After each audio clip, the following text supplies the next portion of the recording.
Hi, year 13. It's Mr. Azapadi with another video on Engaged Buddhism. This is the last one on new content. I told you it was quite a short unit, and this is about war. So the title is, How Can I Use Evidence from Scriptures and Later Traditions to Decide Whether Buddhists Can Ever Go to War? As the title indicates, we're going to look at what the scriptures say about war and how later traditions of Buddhism have interpreted it. So we're going to look at Theravada and Mahayana scriptures, and then we're going to look at Buddhism in practice in two particular countries, that is Sri Lanka and Japan. Now, one thing to say is that in this question we've kind of strayed, it's within Engaged Buddhism, but it does stray a little bit from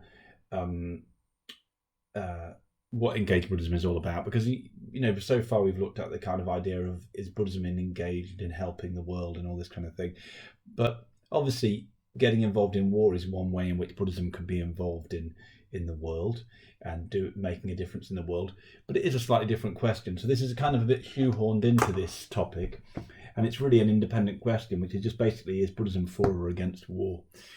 Okay, so we're going to start off by looking at the scriptural stuff. So let's go to the next slide.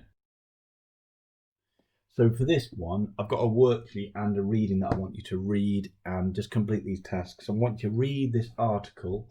The article I think I've titled, Can War Ever Be Justified in Buddhism? Scriptural Views. And what I want you to do is read the article and then just you should be picking out different evidence here, which is either says that war is acceptable or not acceptable. And then on the worksheet, it just has the names of different pieces of evidence, whether it's the name of a scripture or a story or a name.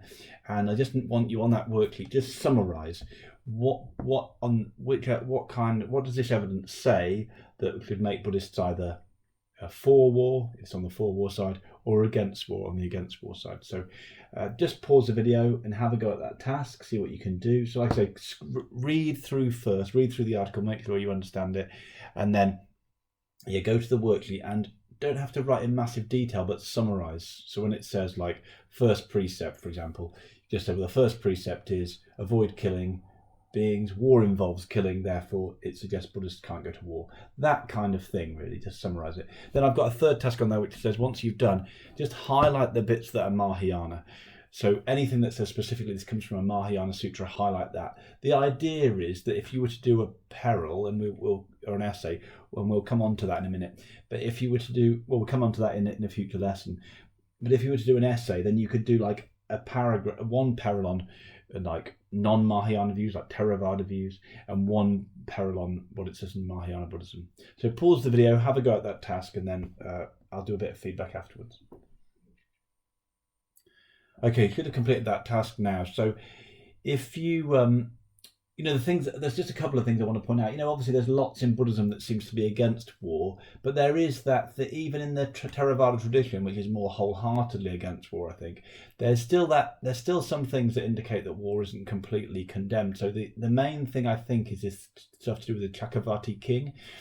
The reason the Chakravarti king is so important in Buddhism is because when Buddha is born, you remember that there's this predictions that he'll become one of two things. One is a great religious leader, basically what he became, the Buddha, and the other one is to become a great king, and they mean by this a Chakravarti king.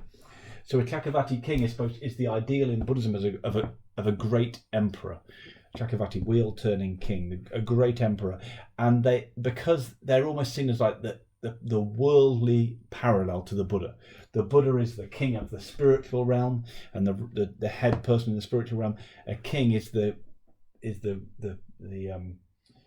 head person in the worldly realm, in the everyday world. So they're enormously significant in Buddhism. They're not just like any other ruler. They're massively significant. Now, Chakravarti is seen to be quite peaceful and forgiving and good, but Chakravarti is always described as having an army, and therefore the idea that there should sometimes be armies and that war can sometimes be necessary is there within the Theravada tradition. Obviously, the key things in the Mahayana stuff is the fact that, the Mahaparinirvana Sutra justifies killing in many situations, particularly against people who are against Buddhism in some way. So that is an interesting thing, because it kind of it gives much more of a stronger justification for going into war in some situations.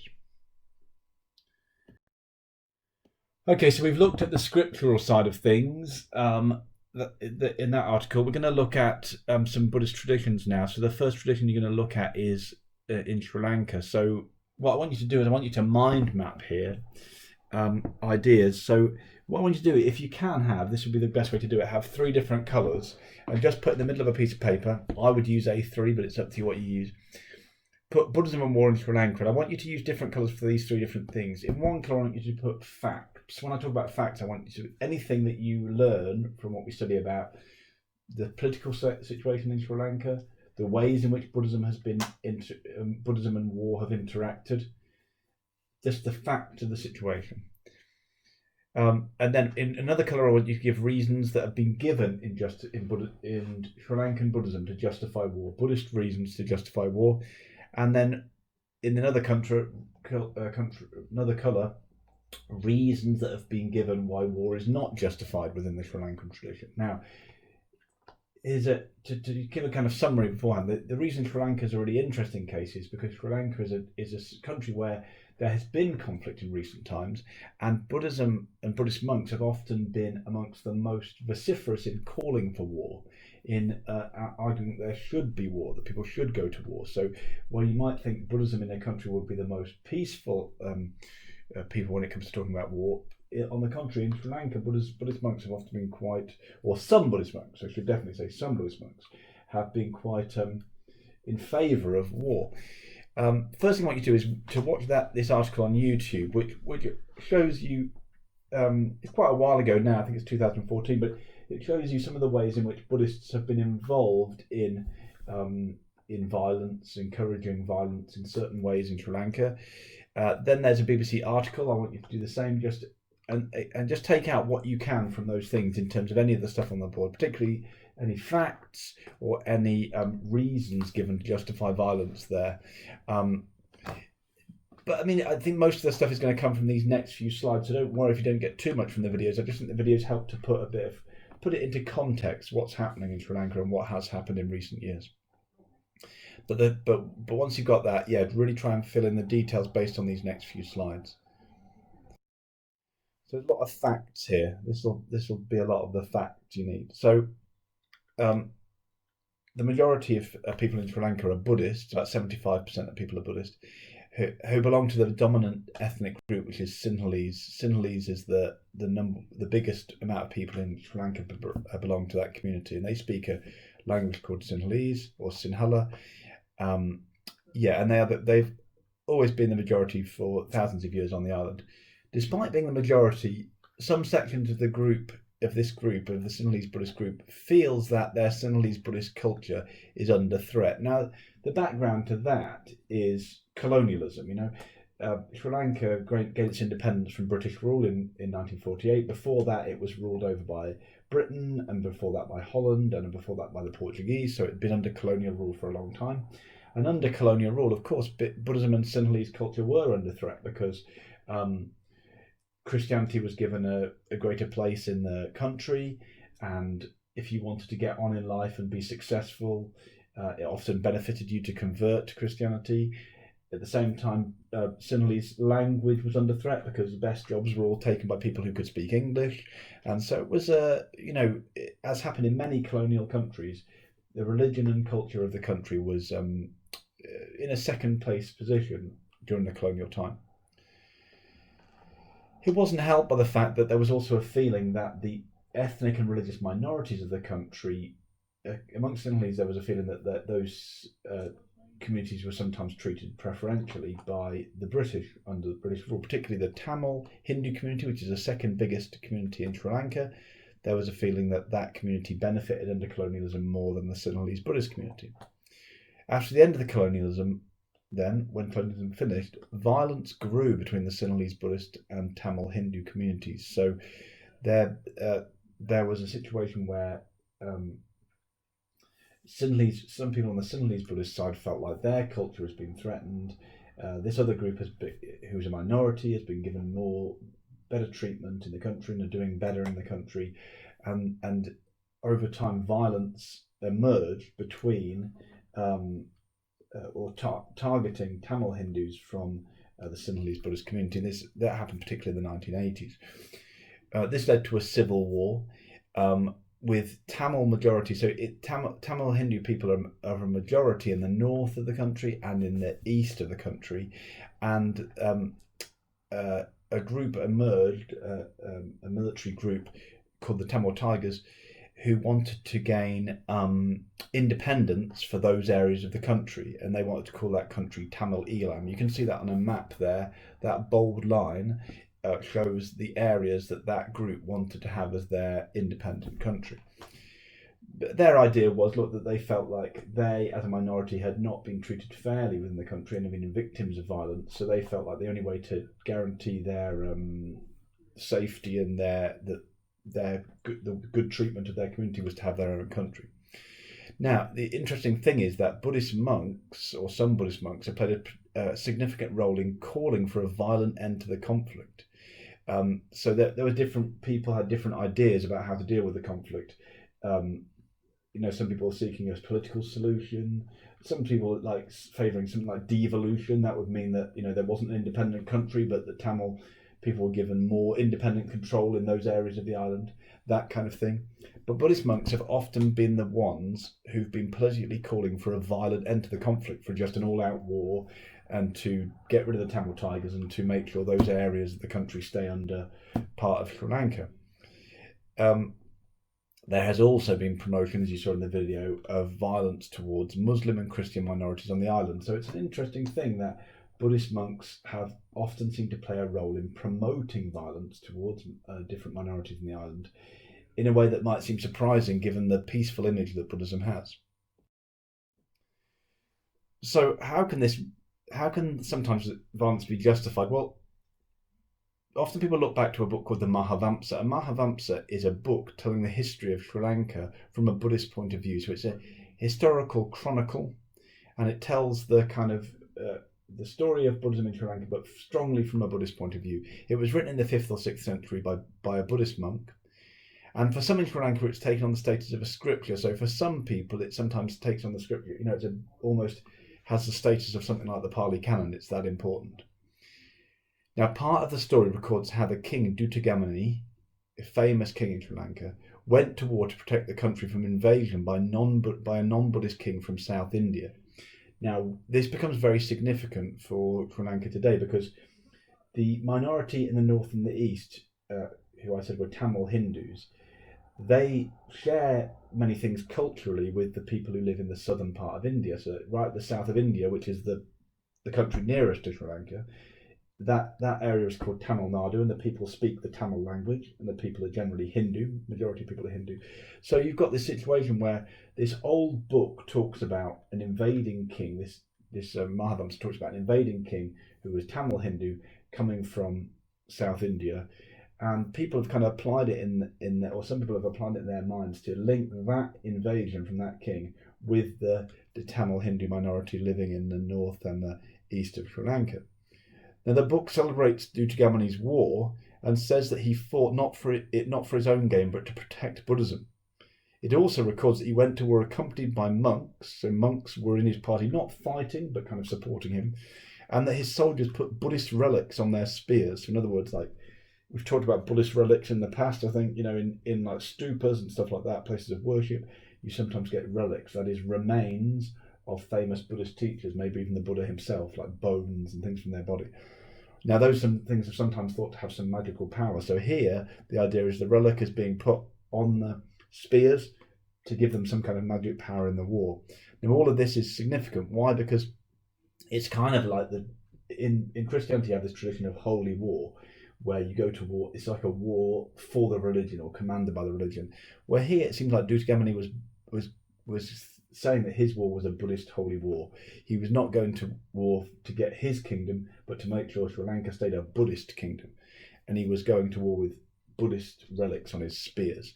All of this kind of stuff has been used in the past to justify, or it's in the background there of Buddhist violence in Sri Lanka, kind of saying, well, yeah, in the past, people had to fight for the Buddhist status of Sri Lanka, and so it's something perhaps people need to do again.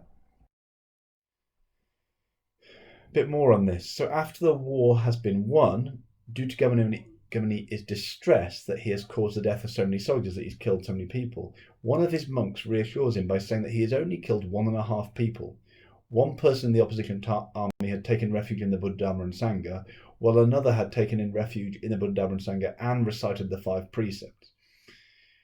The others, the monk said, had wrong views and were no better than beasts. Now, this is a really controversial thing and a really important thing. So, in other words, what he's saying is, Duttagamini feels unhappy because he has killed people. But this monk says, well, look, you only really count as a person who it's bad to kill if you're a Buddhist. That's what he's trying to say, right? One of the people was half a Buddhist in the because he'd taken refuge in the Buddha, Dharma and Sangha, but he hadn't said he was going to follow the 5 precepts. The only person who counted as a whole person was one who'd taken refuge in the Buddha, Dharma and Sangha and said he was going to follow the 5 precepts, making him fully Buddhist. And the others were just like beasts, like animals that you can kill. Now, obviously, there's big problems with this from a Buddhist point of view, and you need to, the criticisms here are obvious. Nowhere in Buddhist scriptures in the Pali Canon does it say that it's okay to kill non-Buddhists. So the monk wasn't following Buddhist teachings here. Secondly, even if they were no better than beasts, we've seen Buddhism generally has a high opinion of animals, and killing animals is not seen as a good thing. So a lot of this doesn't make sense from a Buddhist point of view. Richard Gombrich, when he went to Sri Lanka to study Buddhism, he actually interviewed Sri Lankan monks about the story, just to see, well, did they think this made that? What did they think? Did they think that Duttagamini was justified? He found they had mixed views. Most saw the war as a positive thing that protected Buddhism, so they thought it was a good thing to protect Buddhism in the island. However, most also saw the killing involved as a sin, which will receive karmic punishment. So they thought that even though Duttagamini was right to defend Buddhism, killing is still wrong. They didn't accept that there was no karmic punishment in killing those people. So all that stuff is interesting stuff for us, because so what you really need to have is, you need to have what's happened in Sri Lanka, the situation where there's been this civil war, and many Buddhist monks have been in the forefront of calling for violence against minorities in the island in order to stop the civil war, based on the idea that they're trying to save Buddhism. That their idea will be, this is a Buddhist country. We shouldn't have the country broken into pieces. It should be all one country, and the whole thing is a Buddhist country. That's their idea. And then you want to be able to talk about how it's been justified, usually by using this story of Duttagamini and the idea of him protecting Buddhism, and the idea that similar things can happen now. And then how could it be criticized? Well, like I've said, most Buddhist monks in the country don't really accept that Duttagamini was without blame, but also from a Buddhist point of view, from a kind of Pali Canon point of view, it just doesn't make sense, the justification for war that's given here. Okay, so that's Sri Lanka. Let's look at our second example. Okay, Buddhism and War in Japan. So here we're going to look at another reading that I'm going to send you. So war, it's an interesting picture there. I thought, got some Zen monks marching just during the Second World War. So Buddhism in Japan is another place where Buddhism has often been supportive of war. And in the Second World War, most major forms of Buddhism were in favour of the Second World War. What we're going to do is we're just going to go through this worksheet. So have the worksheet in front of you. And I've given you 4 times in Japanese history where war has been justified in Buddhism. And I just want you to see if we can,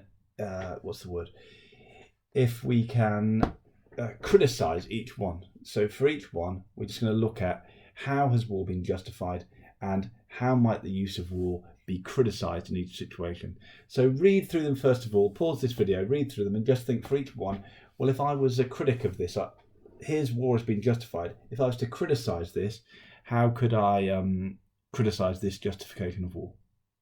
Okay, let's just go through them one at a time. The first one, in the Heian period, monasteries owned land and became very powerful.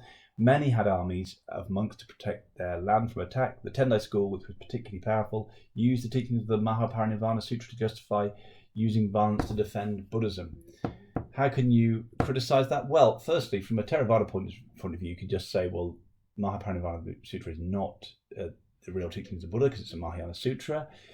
Also, you could say, well, hold on, monasteries owned land and became very powerful. is protecting your land from being attacked really the same as defending Buddhism? Aren't you just protecting your economic interests? So Mahaparinirvana Sutra, it mainly talks about what really justifies violence in cases where people are defending the Dharma. Are you defending the Dharma by defending the land owned by your monastery? I think that would be a difficult case to make. Okay, second one. From the Kamakura period, 1185 to 1333, both the Nichiren school and the two schools of Pure Land Buddhism justified the use of violence. Nichiren, the founder of the school that bears his name, argued that only his form of Buddhism could save Japan in the age of Mappo, and that other schools should be suppressed using force. Pure Land temples became involved in many wars and even became the ruling power in one region of Japan. Violence could be justified by the view that getting rebirth of the Pure Land is purely about relying on the power of Amida. This means that committing karmically negative actions is not a barrier to reaching the Pure Land. How do you criticise this? Well, I think the key thing to criticise here is the Pure Land view, right? Because we've seen that even though Pure Land, some people think Pure Land justifies violence or immorality, or what we call antinomianism, because you don't have to be good to get to the Pure Land. We saw that Shinran said something like this, just because the antidote is hand, we shouldn't relish taking the poison.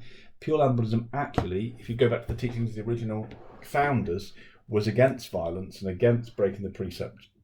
They didn't think that just because you can get to the Pure Land without being good, that you should commit immoral acts. How about the Nichiren school? Well, you could easily criticize that from a kind of Theravada point of view and just saying, look, the idea of Mappo is not found within Buddhism. And so the whole idea that people should be following this Nichiren form of Buddhism, this reinterpretation of Buddhism based on Mahayana sutras, goes against the Buddha's original teachings. And so any idea that violence can be justified in the name of that is wrong.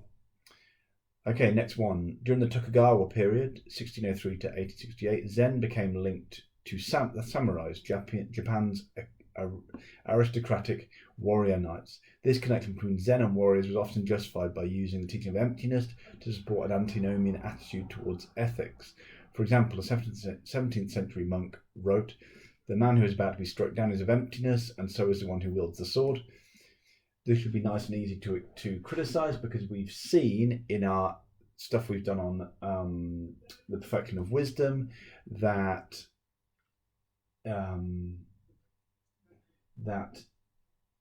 although some people have made the mistake, like this person seems to have, that suggests that the fact that people are empty of inherent existence means they've made the mistake of thinking that means that people are morally not of moral value. In a sense, they don't even exist. But that's not what emptiness means. In fact, emptiness, the teaching of emptiness only suggests that people are empty of inherent existence. It doesn't suggest that people are empty of moral importance.